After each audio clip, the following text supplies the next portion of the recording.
Ethical hackers. Isn't that an oxymoron? So we talked a little bit about all the different attackers and the hackers' methodology at this point.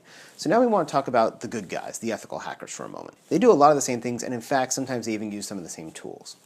So when we look at their methodology, it's going to look very similar. The big difference is we have a step at the beginning and a step at the end for ethical hackers. So ethical hackers follow a similar methodology, but there's a couple of key differences.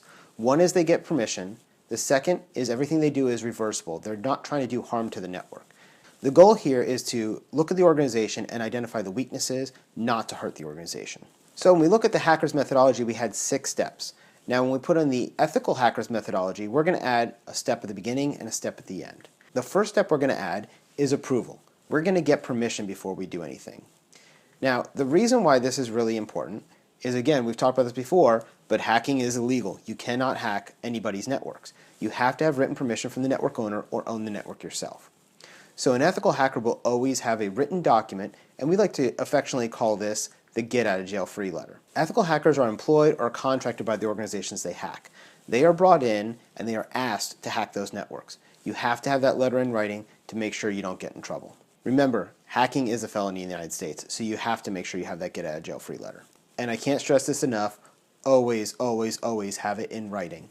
The writing should tell you exactly what it is you're allowed to hack and what the scope is. For instance, if I'm going after Microsoft, maybe they only want me to go after their Hotmail servers. They don't want me to go after everything. That would be in that get out of jail free letter.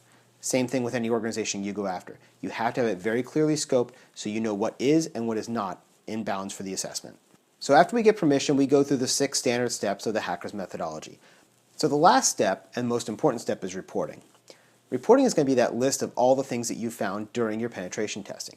You're going to document things like how you got in, what the weaknesses were, and how you recommend that they fix them. One of the most important things you should do is provide a prioritized list. So just because you found 15 or 20 different ways of getting in, you need to tell them that this is the most important way. Fix this first because this is a vulnerability I found on 200 of your machines, whereas the other one I might have only found it on 1.